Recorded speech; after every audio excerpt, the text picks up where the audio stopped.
Okay, Deepakanji. જય સચિદાનંદ. 22 જુલાઈ 22 જુલાઈ રસી ખોરાક લેવાય. આઈસ જેવું ઠંડુ લેવાતું હશે. ઠીક છે, કોક દાડો હોય તો વાંધો નહીં. જે લે છે ને તેને હોજરી પર અસર થાય છે ને આ તો મનમાં ખુશ થયા કરે છે. જે લે છે ને આઈસ્ક્રીમ ને એવું ઠંડુ, તેને હોજરી ઉપર અસર થાય છે ને આ તો મનમાં ખુશ થયા કરે છે. અહીંયા ફરીથી દાદાએ કીધું કે આ ઠંડુ ખાવાની જે આપણી આદત થઈ છે ને એ રોંગ વસ્તુ છે. એટલે એની વિશેષ જાગૃતિ રાખવાની કે જ્યારે ઠંડુ ખાવાનું હોય કે ખવાતું હોય ત્યારે એને બરાબર ઓગાળીને ઉતાવળ કર્યા વગર શાંતિથી ખાવું જોઈએ. નહીં તો પછી જો પેટમાં ઠંડુ ગયું તો પેટને ઠંડુ ગરમ ખબર પડતી નથી, જીભને જ ખબર પડે છે. એટલે આપણે જીભના માટે ઠંડુ લઈએ છીએ. એટલે અહીંયા કહી દીધું કે જો હોજરીને કામ કરતી રાખવી હોય છેક લગી, પાચન ક્રિયા પાચન શક્તિ સારી રાખવી હોય તો પછી ઠંડુ નહીં ખાતા. ને ખાવ તો એની વિધિ છે એ સમજણપૂર્વક ખાશો તો મુશ્કેલી નહીં થાય. અહીંયા આ જ વાત સમજવાની છે કે અમુક વસ્તુ જે આપણે આદત થઈ છે ને તે બહુ મુશ્કેલી છે. જેમ કે સવારનો ભાત સાંજે ખાઈએ, છેલ્લા સવારનો ભાત સાંજે વઘારીને પણ ખાઈએ, જી. સવારનો ભાત થેપલામાં નાખીને પણ ખાઈએ. ઓ, હવે આજે ભાત માટે દાદા શું કીધું છે એ 4 કલાક પછી ખવાય નહીં. એક જણાના ઘરે અમે ગયા ને તો કે મેક્સિકન રાઈસ બનાવ્યો છે. એમણે તે દિવસે તો ખાધું, પછી કે ફ્રીજમાં મૂકી રાખજો બધે તેલ, હું કાલે ખાઈશ. તો બીજે દિવસે ખાધું અને વધ્યું હતું તો ત્રીજે દિવસે ખાધું. બહુ સરસ બન્યો તો કે.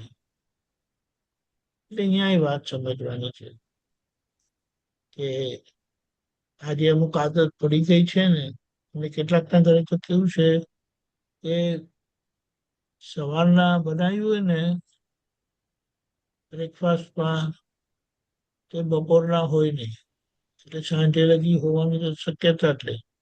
બપોરના બનાવ્યું હોય તો સાંજે ના હોય, એટલે એનો નિકાલ કરી જ દીધેલો હોય. જેમને આપવાનું હોય તેને આપી દે, એટલે કે ગરમ ગરમ તું એ ખા, તાજું તું એ ખા, તમે ખાઓ અને અમે ખાઈએ એમ કરી. એવું છે. આ તો વસ્તુ કેવી છે ખબર?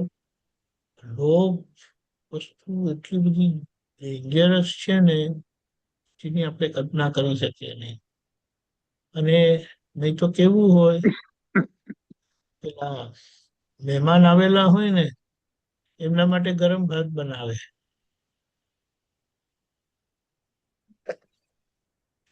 અને પોતે ગઈકાલનો કે આગલા દિવસનો ઠંડો ભાત ખાય. ખાવ છો? જી. હવે આપણે કહીએ ભાત બહુ મોંઘો આવે છે. હવે એવો તો મોંઘો આવતો નથી કે આપણને પોસાય નહીં. એટલે અને ખાસ કરીને એ એનું તત્વ પછી એમાં રહેતું નથી. જી. એટલે પછી એનો ખાવાનો મતલબ થતો નથી. નથી.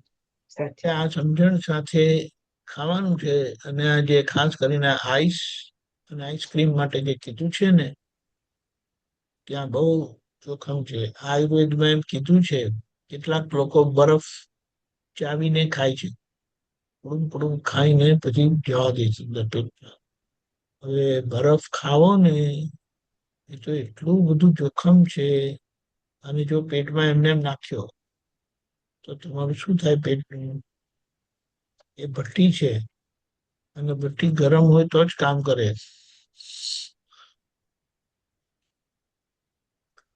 અમે સિમેન્ટ પ્લાન્ટમાં છે ને મટીરિયલ, એટલે સિમેન્ટ બનાવવા માટે જે અંદર નાખવામાં આવે ને તે જે કિલ્ન હોય ને કિલ્ન, એ અમુક ટેમ્પરેચર થાય ને ત્યાર પછી જ એ ઇનલેટ ચાલુ કરે, ત્યાં સુધી એને તૈયાર કરે છે. અને જો ઠંડી કિલ્નમાં જો એ મટીરિયલ ગયું ને તો કિલ્ન બગાડી નાખે. હવે બોલો, એટલે આપણે કહીએ કે વાતને સમજો અને પોતાની જાતને સંભાળી જાણો. કેટલીક વાત આપણે અહીંયા સાંભળીએ છીએ, આટલા વખતથી બોલીએ છીએ, પણ શું એ તમારા રોજના ટાઈમ ટેબલમાં છે? એટલે આજે બધું આપણે દાદાનું વાંચીએ છીએ રેગ્યુલરલી, પણ એ જે રૂપકમાં નથી આવતું ને, એ રૂપકમાં નહીં આવે એટલે એ કેવું છે કે રોજ સવારે 5 બદામ ખાવી જોઈએ. એમ કે રોજ બોલે ખરા કે રોજ સવારે 5 બદામ ખાવી જોઈએ, રાત્રે બોડીને રાખવી જોઈએ અને સવારે 5 બદામ ખાવી જોઈએ. તો કે એ બહુ સારું કહેવાય. પણ આરામ છે જો એક પણ દિવસ બદામ બોડીને ખાધી હોય. એટલે અહીંયા આજનું આ એક બહુ મુશ્કેલ તંત્ર થઈ ગયું છે. મન વાણી કાયાની એકતા નથી ને, તે નક્કી કરેલું રૂપકમાં આવતું જ નથી. એટલે રોજ આપણે ગાઈએ છીએ ટંકોતકીને તો 100 વખત બોલવું જોઈએ. એટલે એના માટે આપણે થોડું સુપર બ્રેન યોગા કરવું જોઈએ, તો પછી નક્કી કરેલું થયા કરશે. નક્કી કરેલું થશે. આ બોલવાથી નક્કી થતું નથી. આ તો દાદાનું કીધેલું આપણે વાંચી જઈએ છીએ.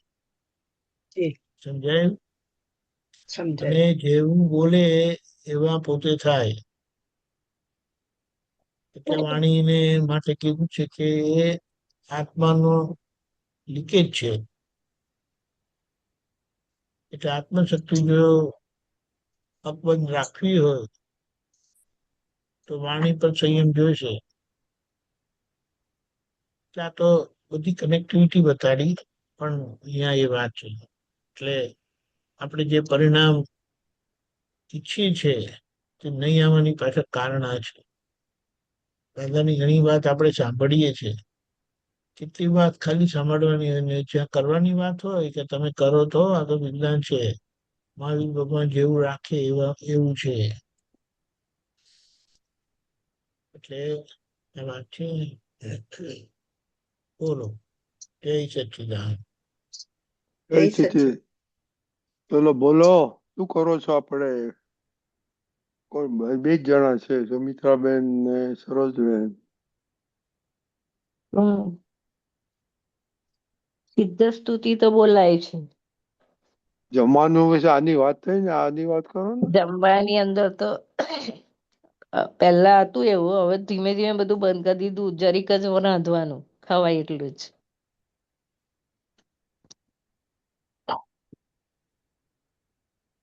અને અમેરિકામાં સરોજબેન?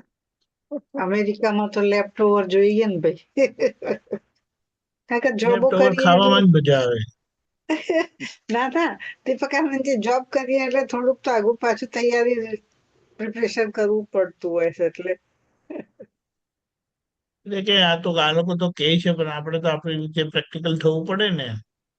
ના એવું નથી, પણ થોડુંક રાખવું પડતું હોય છે. અમુક ટાઈમે અમે જોબ પર હોઈએ, કિડ્સ ઘરે હોય તો એ લોકો માટે થોડું રાખવું પડે. આ તો આપણે એના ઘાત પ્રત્યાઘાત દાદાએ સમજાવ્યા યા કે આપણે એ સમજીને કરી ચાલવાનું લેવાનું છે. યા એ તો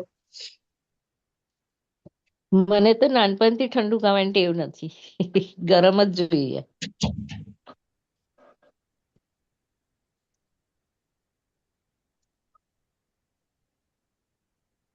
જય સચ્ચિદાનંદ દીપકાનજી. જય જય સચ્ચિદાનંદ. શેર.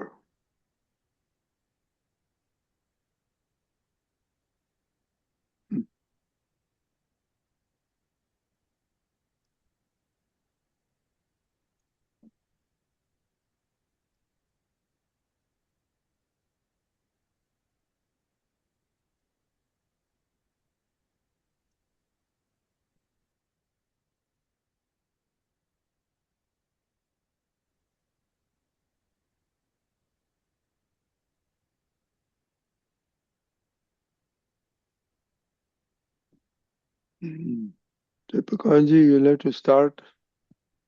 I think ભાઈ આવે ત્યાં સુધી. સચ્ચિદાનંદ